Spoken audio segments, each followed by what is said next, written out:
Pe data de 5 aprilie, la Chișinău a avut loc prima expoziție dedicată pieselor de schimb auto și de servire autoturismelor Automall Expo 2014. Данная выставка проводится первый раз в Молдове.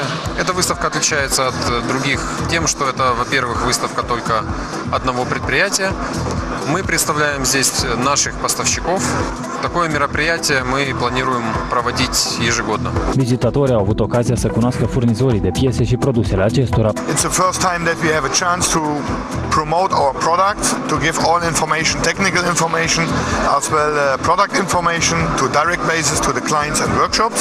Federal Mogul, Gates, Bosch, Ruvil, NRF și Monroe au fost printre companiile prezente la expoziție.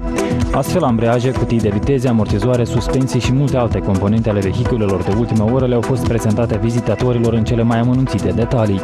Companiile Denso, ZF, Look și Bosch au avut în program și prezentările metodelor de întreținere corectă a fiecărui element în componența unităților de transport. Vizitatorii au fost informați despre schimbul corect al uleiului și despre alegerea corectă a produselor petroliere în funcție de unitatea de transport. В Молдове лично я считаю, что это самая лучшая выставка, по крайней мере, сколько я посещал их.